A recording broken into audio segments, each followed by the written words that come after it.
Alhamdulillah wa salatu wa salamu ala rasulillah wa ala alihi wa sahbihi ajma'in. Amma ba'd. Assalamu alaikum wa rahmatullahi wa barakatuh.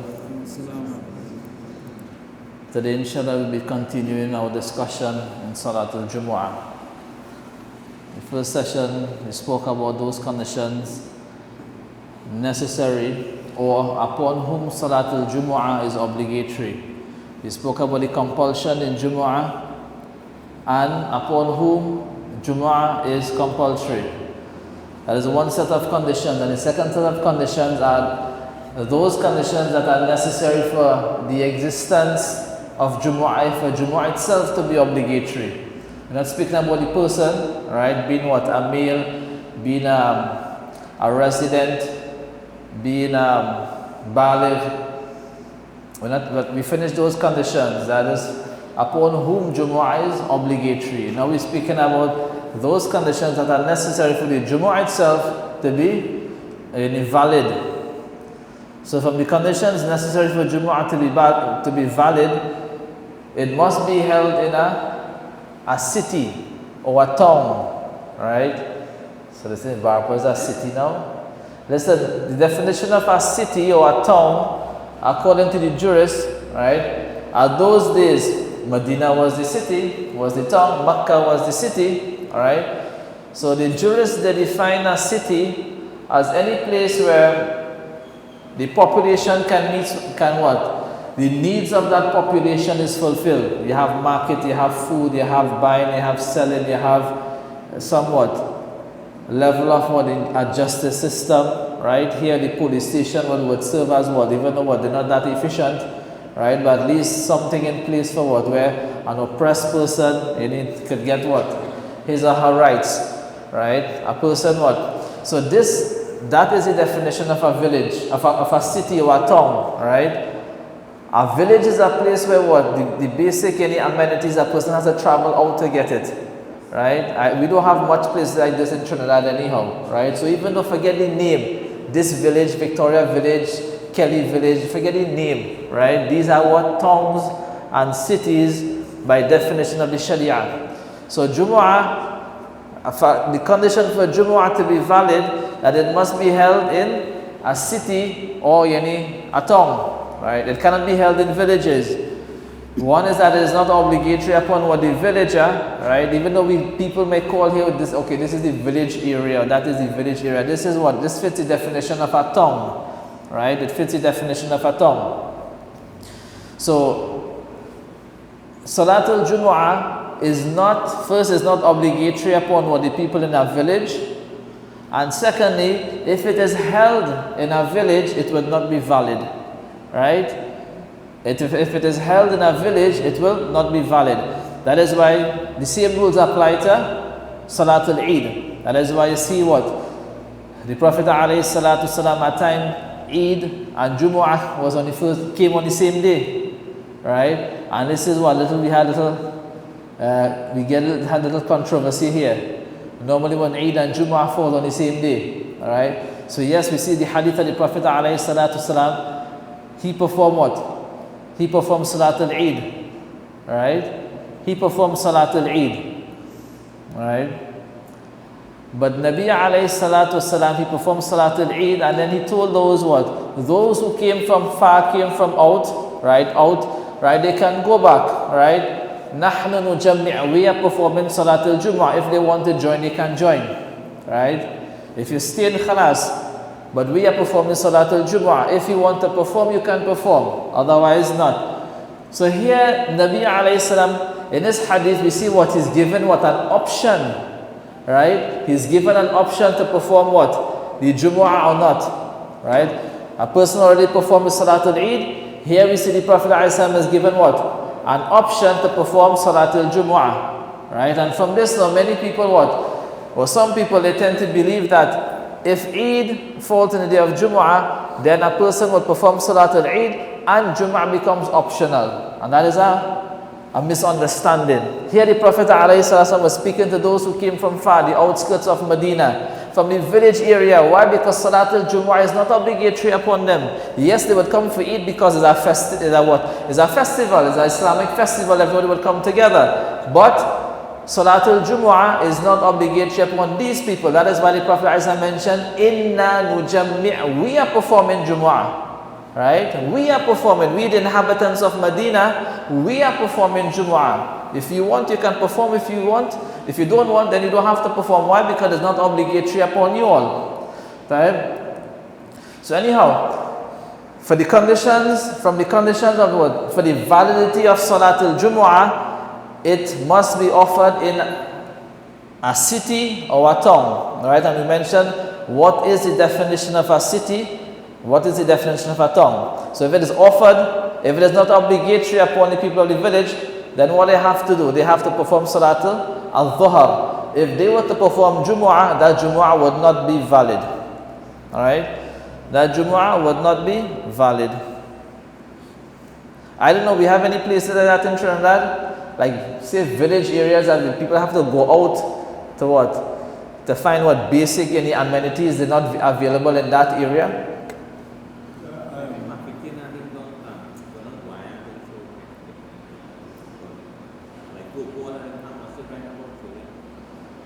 No, but you have shops you could buy, you could get this, you could get a personal livelihood that doesn't have to go out to seek to get food to eat or medicals and this and that.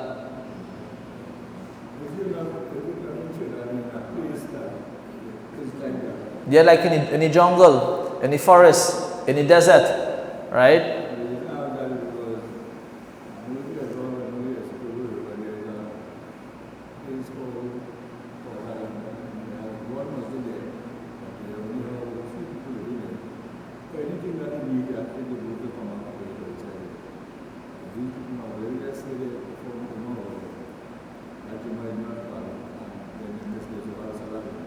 Yeah, anyhow, one of the conditions for Jummah is also the least amount is 4. So if there's 3 people, you have. Right. Yeah, the place itself, if it fits the description, the definition of a village or a city, right? So I know what setting is that, but if it what? It does not meet the requirements of a city or a village, a city or a town, right? Then Salatul Jumu'ah cannot be performed in such a place.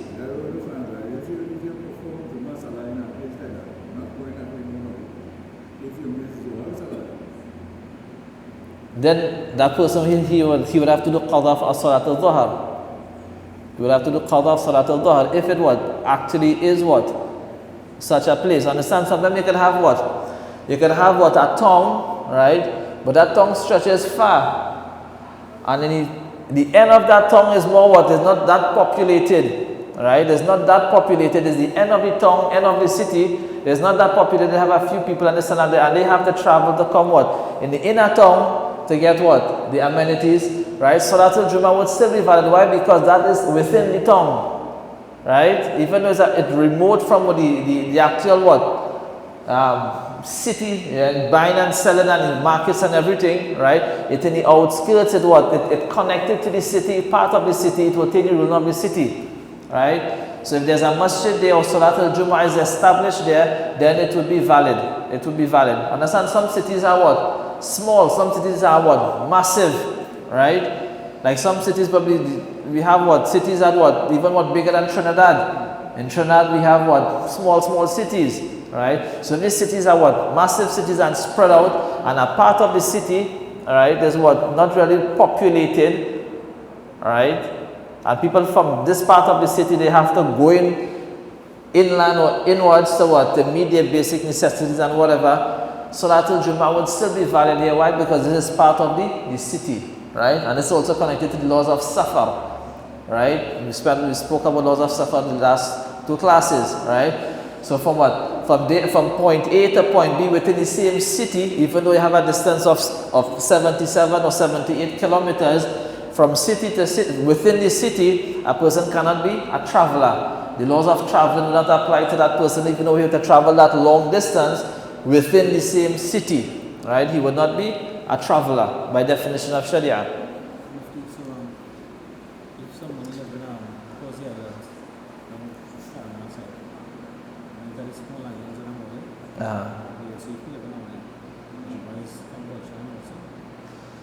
those are, I never went those are, but they're far from the mainland?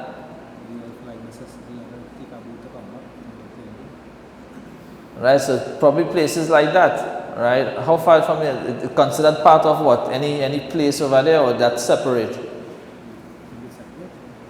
That could not connected to any, right? Right. So if that's the case, then what? You don't have Jumu'ah there, right? If that is the case, right, that place would not have Salatul Jumu'ah, right? Right, even if you have that, right?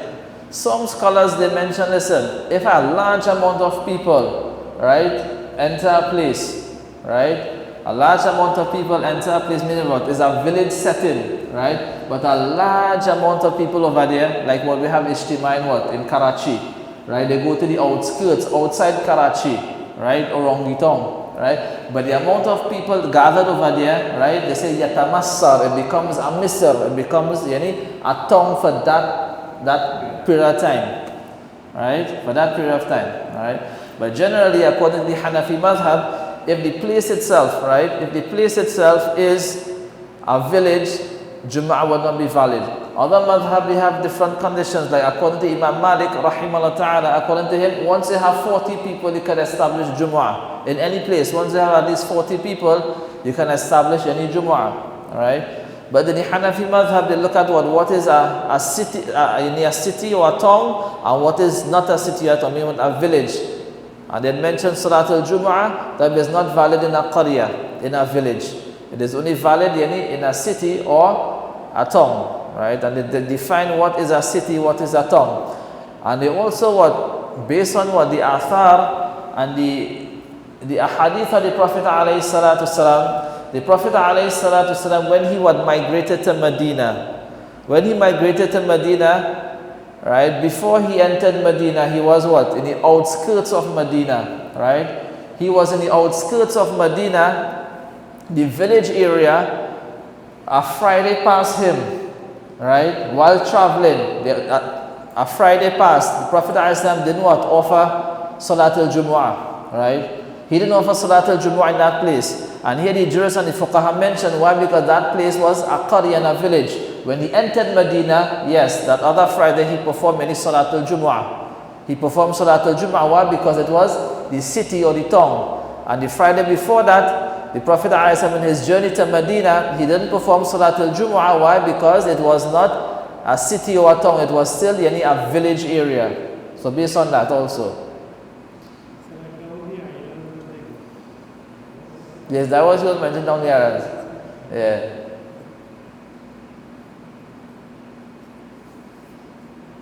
So that's why sometimes I've never been there, but sometimes you have to go and visit this place to see.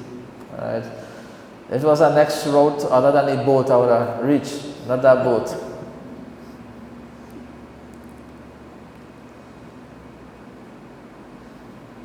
No. So we continue. The first is a city or a village. There are many ahadith type. Another condition for the validity of Jumu'ah is congregation. Right? Is congregation. So the 2-3 people over there, alright, the least amount is what? 4. If you include the Imam, it will be 4. Right? If you exclude the Imam, it will be what? 3 followers. Right? 3 followers and the Imam, 4. Right? So 4 in all. So the least Jama'ah is what? 3 people, and the Imam is what? The 4th person. This is the minimum required amount. Anything less than that, then Salatul Jumu'ah would not be valid. Right? So much of a person, they get you 3 people over there, alright? Imam Allahu Akbar, and one happened to leave. You have no congregation. You have no Jumu'ah. Right? And probably we can recall what happened during COVID. Everybody looking for 3 people, right? So 3 people is what? The minimum amount, right? But they must remain from beginning to end, right? Minimum amount. Now, without children. Without children, without women. Meaning what? They can join the congregation, but when it check in what? 3, right? Mature male.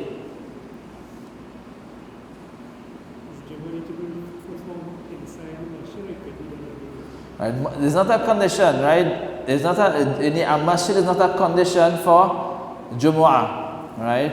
Al-masjid is not a condition for Salatul Jumu'ah, right? But yes, it's the best place to perform any Jumu'ah. Understand? At the time of the Prophet ﷺ, understand the sunnah here. Sometimes, okay, we do things, right? And it's okay, it's allowed, alright? Many a times we hear the word Jama Masjid. It's not a name of a masjid, it's what a wasf, a description, right? In Arabic, Al-Masjid Al-Jami'. Al-Masjid Al-Jami'. That is the name in Arabic. We say Jama Masjid. There's a Jama Masjid. You don't build a Jama Masjid. There's a description of the masjid, right? Al-Masjid Al-Jami'. What does that mean? Nabi alayhi salatu wasalam, he mentioned what? And he instructed that masjid be built in every nook and corner, right? Every place that established a masjid. Why? So it is easy for a person to perform his 5-time daily salah, right? Everywhere, right? And we see this in what? In many countries, right? Established masjid, right? But they have what they call Masjid Al-Jami', right? But the day of Jumu'ah, all of these small masjid people in these small masjid would come and gather. Jami' is what? To gather, right? All of them would gather in this one big masjid, right? All of them would gather in this one big masjid. That's what they call Masjid Al-Jami'. For Jumu'ah, it will what? It would facilitate all what? The surrounding small masjid, right? And they would gather. And that is the sunnah of the Prophet ﷺ. And for Salatul Eid, Nabi alayhi salam never performed Salatul Eid in a masjid, right?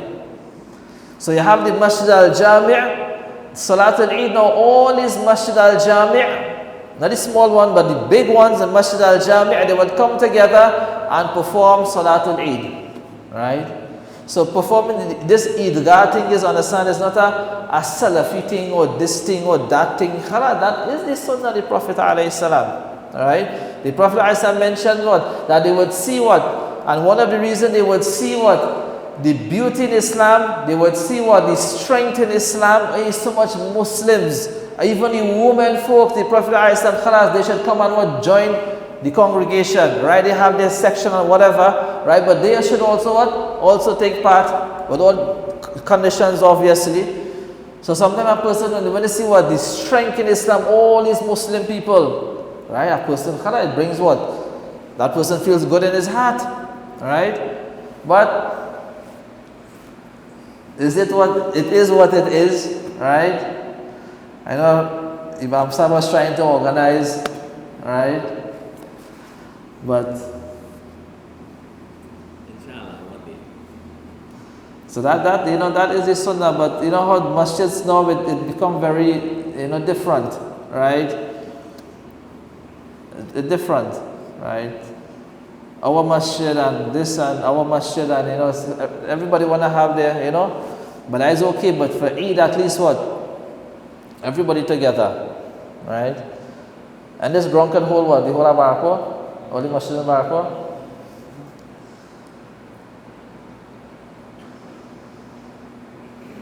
Now, so congregation. So the least amount is 3 people with the imam, so that is 4, right?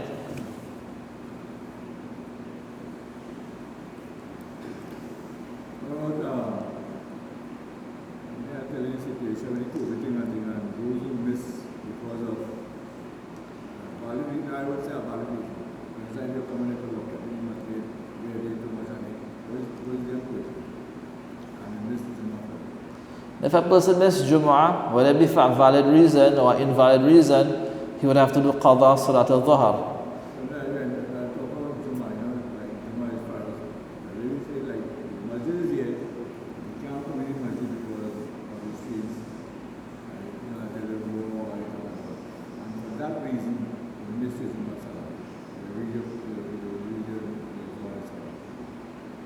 Right, a person will not be taking the task for something he has no control over, right? But this whole COVID thing, I don't think lock up anybody for coming to the masjid, right? It's probably news that went out or whatever went out, this and that, right? But we had our masjid open every single day, right? Every single day. right? So because of the threat and the fear, and until now they never charge anybody for what? For what they, anything like that. But yes, sometimes a person, because of, he fears that he will get in trouble or he will get locked up or charged this and that, right? Or they get COVID, right? So all of these things, this whole COVID thing, there's a whole thing by itself, right? We don't want to open that can of worms, right? Subhanallah. Yes, so inshallah we'll speak on that when we speak about there's a condition for the validity of Jumu'ah which you call Idhnul Am. Idhnul Am is that word, general consent, public consent, right? And that is a condition we mentioned afterwards. Right? They mentioned, is it valid to have a private Jumu'ah, right? Understand, there's nothing like a private Jumu'ah. The moment it becomes private, it's not a Jumu'ah, right? We'll discuss that later on. Right? The khutbah, right? The khutbah, that is a condition for the validity of the Jumma Salaah, right? For Salatul Eid as opposed to what? Salatul Jumu'ah as opposed to Salatul Eid. Understand, when something is a condition, it comes before, it is a prerequisite, right? Just like what? Wudu is a condition for what? The validity of Salah, right? Here the khutbah is a condition for the validity of the Salatul Jumu'ah. So if a person, his Jumu'ah, the Salah itself, right, is valid, but there was no khutbah, right? Because there was no khutbah, the Jumu'ah is what? Invalid, right? So because of the invalidity of the Jumu'ah, of the khutbah, the Salah becomes invalid, right? Or there's no what? No khutbah then. If you have no khutbah, you have no Salah. Why? Because khutbah is a condition for the validity of Salatul Jumu'ah, as opposed to Salatul Eid. That is why you have the khutbah after the Salah. It's not a condition. If a person performs Salatul Eid, 2 rakah, khalas, finished, done. Right? The khutbah is what? It's not obligatory, it's not wajib. Yes, it's sunnah, right? But it's not a condition for the validity of the Salatul Eid. Had it been a condition for the validity of Salatul Eid, it would have been what? Before? Yani before the Salah, but it is after the Salah. Alright? It's after the Salah.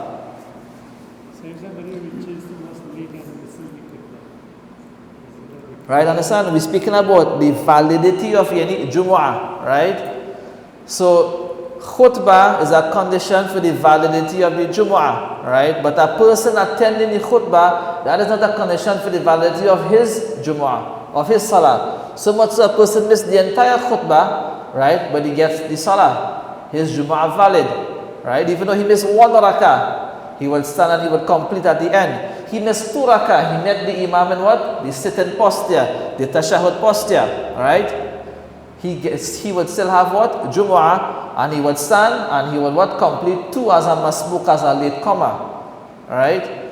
So it's not a condition. Yes, we speak, one is rewards and virtues of coming to listening to the khutbah, coming early and this and that, right? That is on the line of virtues and rewards, which we should always hasten to do. But here we're speaking about the validity. Is my Jumu'ah valid? Right? Is my Jumu'ah valid if I were to miss the khutbah? If I were to miss the khutbah, is my Jumu'ah valid? Yes, khala, that person's Jumu'ah is valid. Right? As opposed to what? If khutbah was not given, would the Salah be valid? No. So khalas, if the Salah is not valid, no one's Salah would be valid. Right? No one, right, who was part of that congregation, their Jumu'ah would be valid. Alright? I'll get some water. Anybody have?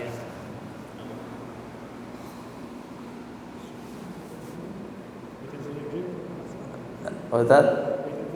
No, go ahead. Because I still bring up the time now is 10 past, so.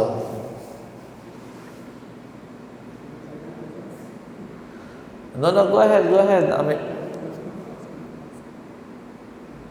so what's the difference is with giving a Bible sign and then giving 2 khutbahs in Arabic, or giving the first khutbah in English? Right, so there's always an issue, right?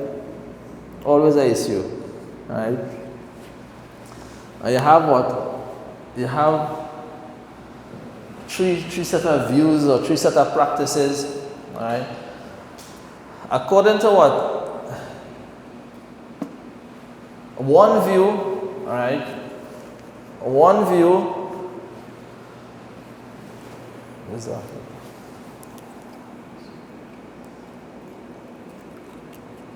The language of Salatul Jumu'ah, the language of the khutbah, afwan, the language of the khutbah of Jumu'ah. There are many scholars of the opinion that the language of the khutbah is the Arabic language, right? The language of the khutbah is the Arabic language. And they mention what different proofs and evidences. And from the proofs and evidences that they mention is that what? From the time of Nabi alayhi salatu wasalam straight until what? The Khulafa. No one gave what? Khutbah other than the Arabic language. Alright? A person may ask, well listen, all they knew was the Arabic language. So what language? They didn't know Urdu. Right? So that was their language. Right? So this is one objection. Right? But any response to that, right? There are many places that were conquered in the time of the Khulafa, and these people they didn't know any Arabic, right? The inhabitants of those places didn't know Arabic. Persian and this and that, they didn't know Arabic. But despite that, the khutbah remained in the Arabic language, right? It remained in the Arabic language. Another proofs and evidence that they mention, right? So they have the opinion that the language of the khutbah should be in Arabic, alright?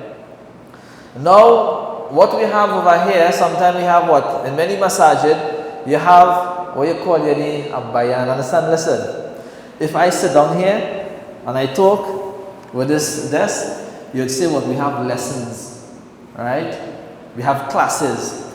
And if I stand up and say, on the mimbar, Inna alhamdulillahi nahmaduhu wa nasta'inuhu wa nastaghfiruh. That is khutbah, right? We stand up and say, my dear brothers, we should go to the path of Allah. That is what? They give a different name for it, right? In somebody's house, you call it a prayers. So we have different names. All is one, a khutbah. Right? We call it by different names, right? A khutbah. All is a khutbah. Except that all is bayan and whatever, that is a khutbah. Except a khutbah in the language of the people, right? So this, just say bayan or talk or lecture or advice or nasiha, whatever you want to call it, that is given, right? That has nothing to do with Jumu'ah.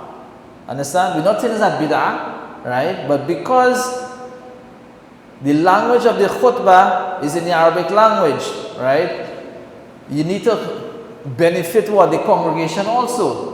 Some people just come once for the week for nasiha advice. So this is whatever nasiha and advice we give to the people, right? In their own language, right? This has nothing to do with the Jumu'ah. So much so that if it is left out, there's no karaha, there's no dislike, right? Sometimes people say, today we just do the Arabic khutbah. Khalas, at the time of the Prophet that was the Jumu'ah, the Arabic khutbah and the Salah, right? But the reason why I normally say who given khutbah today, right? Is really who given the talk, the bayan or the nasiha or the advice or in the local language, right? Otherwise the person who's given the khutbah is actually one who's given the Arabic khutbah, which is the condition for the validity of the Jumu'ah itself, and not that what we call that talk or bayan that is given before, right? Are we not saying that was that's something that is a bid'ah? No, it was not done at the time of the Prophet ﷺ, but it was done at the time of Umar radiallahu anh. There were people in the masjid, they would give talks, lectures, nasiha, before the khutbah even started, right? So that is that. So go back to the language now. They mention the language is in the Arabic language, right? And somewhat scholars of the opinion that listen, what is khutbah? Khutbah, even in the Hanafi madhab, hamdan thana. to praise Allah Azza wa Jal, right? And to do the tasbih of Allah Azza wa Jal. So a person what? He says Alhamdulillah, right? That meet the criteria for what a khutbah, right? So a person normally, those who give the English what? They don't do the Arabic at all, they do all in one, and they give the English, right? But in the beginning, and they say what? Alhamdulillahi Rabbil Alameen, Inna Alhamdulillahi Nahmad. Khalas, they would start off with what? That what fits the what? The definition and the requirements of a khutbah, and they would continue, right? Like that. So in all, listen, both ways correct, right? Except what? The safe and the most and the preferred way is what? That it be separated, right? We're not going to say, okay, this right and that wrong. No, what is preferred is that the Arabic language, the khutbah be separate, strictly in the Arabic language, followed by the salah, right? And if a person wants to give what? Nasiha, that nasiha, that talk, it could be given what? Before what? The Arabic khutbah, it could be given after the salah, it doesn't matter, right? That has no connection with the Jumu'ah itself, alright? So those places that listed, they do whatever, at least what, 1 out of the 2, khalas, you fall in, alright? Because even as I mentioned, even those who what, do the whole English, one khutbah then, right? So they would mention, listen, you saying the khutbah is in the Arabic language, right? But you actually having 2 khutbah before Jumu'ah, right? You actually having 2 khutbahs before Jumu'ah. That khutbah what? In the native language, and what? That khutbah in the Arabic language, and then you're having what? Then you're having any Salatul Jumu'ah, right? And the other argument is what? Listen, the khutbah is in the Arabic language, so what you doing? Yes, you start off your khutbah in the Arabic language, and then you will have what? A talk, and then you have Salah. So you have khutbah and Salah. Between the khutbah and the Salah, you have what? A talk. But anyhow, listen, as I mentioned, this is the preferred opinion, and this other opinion is also any valid, right? Is also valid, right? So what we understand is that khutbah is a condition for the validity of any Jumu'ah. So if there's no khutbah, there's no Jumu'ah. The time for the azan for the khutbah is the time for azan. the first adhan. Yeah. No, second azan. No, the second adhan is what? Before the khutbah, understand? Before the khutbah, which is a condition for the Jumu'ah Salah, right? Before that, right? Remember the khutbah, which is a condition for the Salatul Jumu'ah, that is what? The khutbah in the Arabic language, right? So that is what? The adhan is before that. And those who give one khutbah, right? The Arabic and English in one, right? The muazzin, he would start the adhan before that. Before that. So when you go to the Arabic khutbah and sometimes you sit down and then after the close Arabic khutbah you sit down and then you get up and then continue again. We have to do that. Again? So if you do the Arabic khutbah Separate. separate, right? So after you finish, come down, pray and whatever, then you sit down.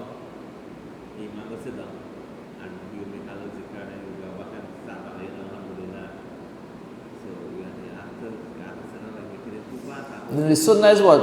Khutbatain. Yajlis baynahuma. Right? Khutbah is a condition, except what? 2 is what? 2 khutbah. No, 2 khutbah is what? When you speak about the validity of Salatul Jumu'ah, is 2 khutbah. Right? So what differentiate what? The first khutbah from the second khutbah is that sitting. Right? That's sitting. So you get the first khutbah and you get what? The second khutbah. Is there a special dua or something to be recited in that sitting position between the 2 khutbahs? Between the 2 khutbah. Alright? There's a hadith reported by Abu Hurairah radiallahu anhu. He mentioned that the Prophet alayhi salam said that there's a time, right, in the day of Jumu'ah, right, a moment in the day of Jumu'ah that whatever a person what he makes dua for, it will be accepted. Allah Azza wa Jalla would accept that dua. Wa huwa qa'imun yusalli, right?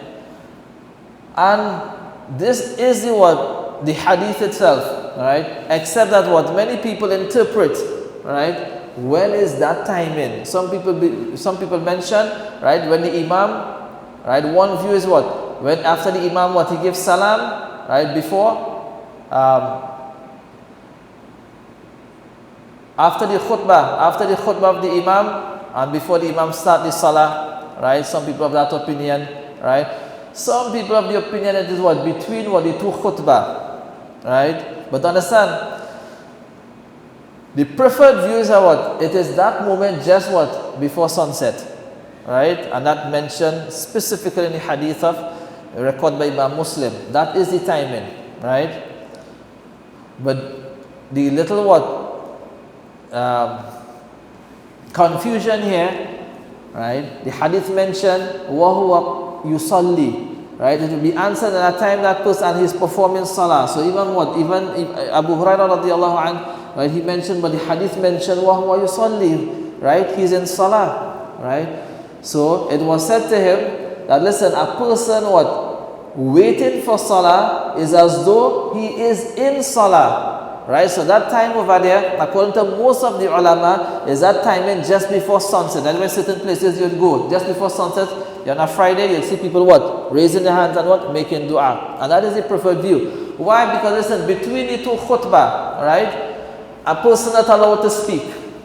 A person not allowed to what? To perform salah. So long as what? The imam is what? Given the khutbah, which is a condition for the validity of Salatul Jum'ah, no kalam and no salah, right? So we're saying here now, listen, so only the imam can make, the khatib can make that dua then. Only he can make that dua between what? The two khutbah. Or what about the rest of the congregation? That deprived of that virtue? That is not the timing. The timing is what? Before sunset, right? Before sunset. Why? Because that is what? Recorded in the hadith of the Prophet ﷺ. And secondly, when the imam stands or the khatib stands to give khutbah, then what khalat? There is no salah, there is no kalam, there is no speaking, this and that, right? And understand, this is a misunderstanding too. If what? The English bayan or however you want to call it, what we call it, bayan? The English bayan is going on, right? Understand? That does not prevent salah, right? That does not prevent speaking. It's bad etiquette to speak, right? Bad manners to speak while, But that doesn't what prevent the performance of salah. So that person wants to enter, right? And the person what? The khatib or the imam whosoever is given what? His bayan is still going on, right? That does not prevent a person from performing salah. Right? Yes, he should be what? A little smart, right? And don't come in front of the speaker and stand up. Some people want to make it, no, that listen, you could do it, right? Yes, you could do it, but listen, hook a corner, right? Once I was given a khutbah, right? A person came in the masjid with the bayan then, right? So he entered the masjid and all the areas he had, he come right in front of me. So the moment you guys go down in the corner over there, right? I mean, it jais and problem. You could do it, you could perform your salah, but not in front of the speaker. Right, that is bad etiquette, that bad manners, right? Go in the corner, right? Go somewhere else, right? We're not preventing you from performing salah. You're allowed to do it, right? But not in front of the speaker, right? So as you mentioned, that bayan, right? It doesn't what prevent a person from what salah, anything like that, right? But when the imam what that khutbah with how what is it here? Separate. The khutbah separate, right? They are right. So that khutbah, which is the condition for the validity of the Jumu'ah, when that starts, there is no kalam, right? There is no speaking, there is no salah, right? Until it what? It finishes, right? Until it finishes. That's why we mentioned what? When the imam what? Sits for the first khutbah, right? That dua, whatever, at that time, that is not the preferred view, right? Because what? Those who what? In the congregation, they're not allowed to what? To make dua, right? Even what? They have the according to the jurists, when they hear the adhan, right? They hear the adhan, and even in the khutbah itself, Inna Allah wa malaikatahu yusalluna ala nabi Ya ayyuhalladhina amanu sallu alayhi wa sallimu taslima. Don't even give what? Salah wa salam ala nabi. That's not the time to speak, even to talk, to do dhikr. Khalas. Listen to the khutbah. Bas. Listen to the khutbah, pay attention to the khutbah, right? So at that time, why? Because that khutbah, that is the condition, that is the khutbah which is what the condition for the validity of the Jumu'ah, right? That one, right? And some people, you see some people would still what? They would still come and perform that 2 rakah, right? Because yes, there's a hadith of the Prophet ﷺ where he was given khutbah, right? He was given, and this happened once, right? He was given khutbah, and that person entered the masjid, right? And this person was so poor, and based on his appearance, the Prophet ﷺ stopped the khutbah, make that person stand, right? Offer what 2 rakah, right? And then afterwards, the Prophet ﷺ asked those khalas, who can what? Who can spend on this person? Who can give this person any sadaqah, right? So here, most of these scholars, the Hanafi scholars, of the opinion what? This is a special case scenario, right? When you enter the masjid and the imam is given khutbah, the imam not going to stop for you, right? And that time what the Prophet said, he stopped his khutbah, right? And tell this person to offer 2 rakah so the people can see his hal and his condition, and then ask the people what? To saddaq alayhi, give him any sadaqah. So this is a special case scenario. This is not something that is what? General, right? This is not general. So anyhow, the ruling is that Arabic khutbah, which is a condition for the validity of Salatul Jumu'ah, there is no kalam, no speaking, no salah, no tasbih. Right, so that is the khutbah itself, right? There are many sunnah aspects connected to the khutbah. A person in the state of tahara, he gives the khutbah and is standing, right? So it means that if a person is not in the state of tahara, he doesn't have wudu, and he gives khutbah, and he delivers his khutbah, would his khutbah be valid? Yes, his khutbah would still be valid, but he would need any wudu for salah, right? So it doesn't mean, understand here, what we're studying here, what is valid, what is not valid, right? What is permissible, what not permissible, what would render the salah valid or not, right? So we're not saying, okay, you need to do the khutbah without wudu, nothing wrong with that. No, what we're saying is what? If a person did the khutbah without wudu, would that khutbah still be valid? Yes, it would still be valid, right? Standing also is not a requirement for the khutbah. Yes, it's a sunnah to stand and deliver the khutbah. But if a person were to sit and deliver the khutbah, right, would it be valid? Yes, it would still be valid. Right? Then, but Zahir probably asking now, so then you just mentioned you had to sit down to separate the two. Right? So the man sitting right, you know, you're getting 2. Understand what is a khutbah? Khutbah is an address, right? You're delivering an address. So in that, no khalas, you will have a time that you would finish that address, and the second khutbah is what? A next address, right? Except because it's in the Arabic language, but we see everything in Arabic, but what? A khutbah is what? You deliver a message, that message finish, and then stand up and deliver what? Our next message. Right? So if you're not what? Standing there to separate them, you sit and you deliver our next message. So if somebody sits on the member which is bayan, could that be constituted as khutbah? Right, so that's our next, yeah, good, very good. Nice. I forget that one, right? Some people of the opinion or the assumption that what? You could only sit on a member to give what? An Arabic khutbah. I could sit over there and give a dars, a lesson, right? You could sit over there and read Quran, right? So what they do, right? Sometimes for Jumu'ah, they put a chair outside there. So you sit on a chair and give your bayan. Time for khutbah, you come or not on the member. No, khalas. A person can sit on the member and deliver what? The bayan. Right? After the bayan finished now, he delivers the khutbah. The khutbah, which is the condition for the validity of Jumu'ah, which the adhan will come before that, right? The person will call the adhan before, and then this is how we know this is the khutbah now for the Salatul Jumu'ah, right? So there's nothing wrong in sitting on the mimbar to deliver a talk, a bayan, and a nasiha, anything like that, right? There's nothing wrong in doing that.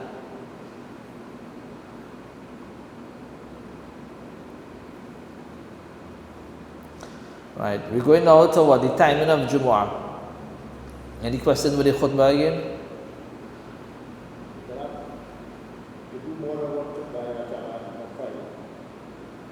Multiple.